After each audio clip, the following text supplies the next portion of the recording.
and welcome back to my channel.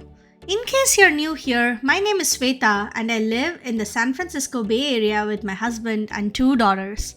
I work in the tech industry and in this channel, I share our travel adventures and morning, evening and weekend routines as a family of four with two working parents.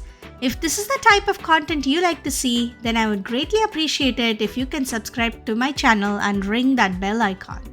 This is the next part in our Seattle travel series. We arrived in Seattle on a Thursday night and settled into our hotel. The next day, we made our way to Mount Vernon to visit the amazingly beautiful tulips in Roozengarde. We then drove along Chuckanut Drive, which is a scenic highway that offers stunning views of the Pacific Ocean and the Chuckanut Mountains. Chuckanut Drive is known for its stunning scenery, and we stumbled upon a charming mini waterfall that just added an extra layer of magic to this experience. We noticed that all the vista points were on the left of the road, meaning that it was much more accessible to someone who drove south on Chuckanut Drive as opposed to north, which is what we were doing. And so I would definitely recommend that you do the opposite, which is travel south from Bellingham, just to give you that ease of access to those vista points. It was a Friday evening and there certainly was a bit of traffic and it was challenging sometimes to access those vista points from the other side of the road. We then pulled into a vista point to take a closer look at the Samish Bay. It's a picturesque inlet of the Salish Sea. The tranquil waters of the Samish Bay glistening under the sun was yet another testament to the raw beauty of the Pacific Northwest region in the US. It is also home to the Larrabee State Park, which was the first established state park in the state of Washington. We continued taking in the breathtaking beauty around us and made our way to the charming city of Bellingham, Washington. While the Skagit Valley is located in the Skagit County, the city of Bellingham is located in the Whatcom County. Our next stop was Whatcom Falls Park, a lush urban oasis, a hidden gem that offers a rejuvenating experience for all who wander its enchanting trails. We saw many locals enjoying all that the park had to offer, and offer it did, with its network of well-maintained trails that wind through diverse landscapes. In addition, the park also offers picnic areas with barbecue grills, a fish hatchery, outdoor basketball court, playgrounds, and tennis courts. We also saw a BMX trail area, which was super cool. And as you may have guessed, the highlight of this park is actually the Whatcom Falls, which we'll be getting to in just a bit.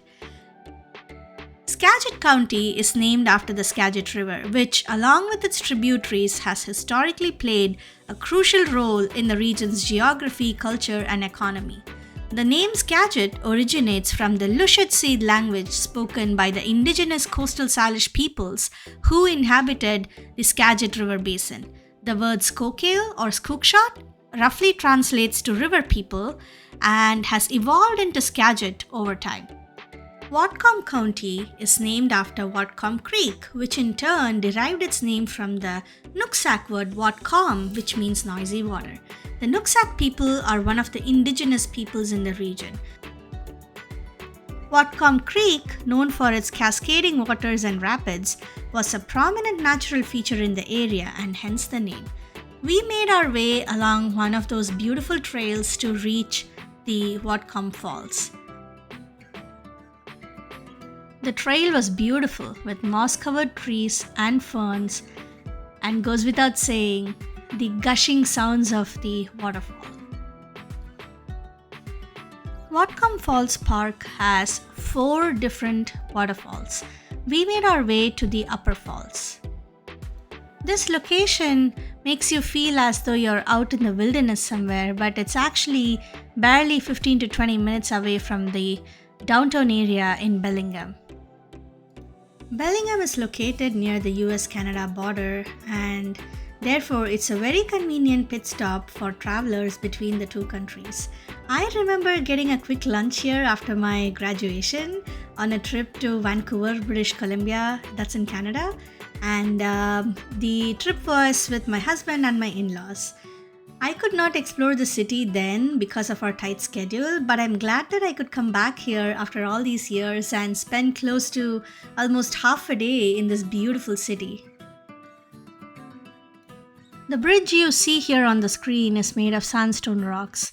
Bellingham had a few destructive fires in the early 20th century.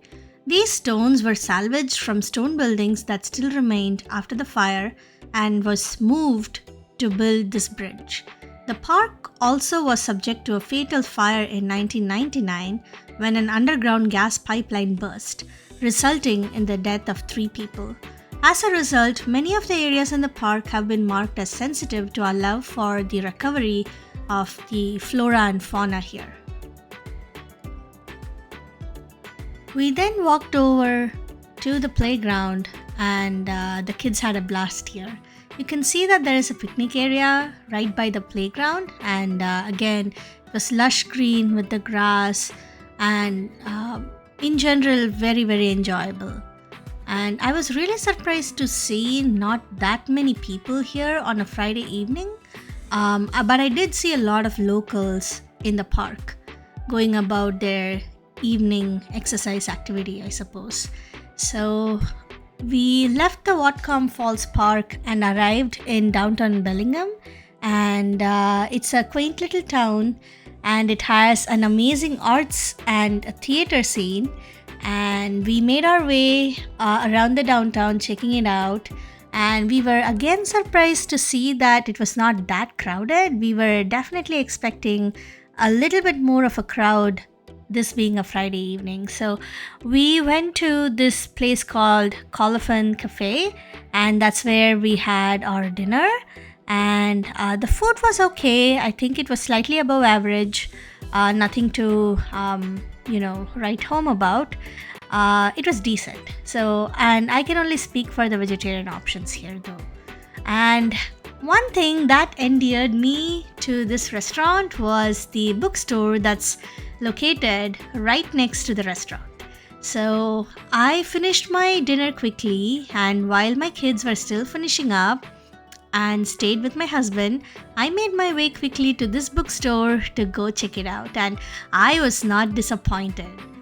This was an amazing find. I did not know about this bookstore prior to coming to the Colophon Cafe, and I would say that this is a destination by itself, guys, especially if you're into books. And obviously, like you can see, it's definitely much more than just books, like I said earlier. And it is I think a 3-level bookstore. So I think only 2 floors are accessible to customers, but there is one more floor if I remember correctly. So the other fun fact about this bookstore is that it also has a mini cafe in the bookstore. So there is a full service restaurant down below, which is the Colophon Cafe, and then there is also this cute little cafe inside the bookstore where you can get coffees or smoothies or a light snack as you browse the aisles of this bookstore. So I found a lot of recent works in addition to some of the popular books. I did find it a tad bit expensive, but I suppose it's par for the course because it is an amazing gem of a place. And this is the area right outside the cafe and the bookstore. So it's like an outdoor movie theater. I can picture the community coming together on, some of those summer evenings where there's probably a movie screened here. So, like I said, it's just giving charming vibes all over. And again, I suppose I'm repeating myself here, but I was surprised to see the town a little empty on a Friday evening. So, and that too in spring. And this was one of those clear spring days. We did not have any rain today, although the weather forecast for Saturday and Sunday is not that bright. So there was also a mural which was very lifelike. And then so we wrapped up dinner and then we headed back to our car. So the downtown offered plenty of parking. There were quite a few cars, even though I could not see that many people about. And I suppose parking can be a challenge when it's really crowded.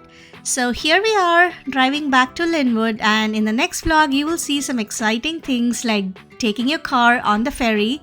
So tune in for that. Keep an eye out for that. If you like this type of content, please do subscribe to my channel. I'll meet you in my next video. Thank you. Bye.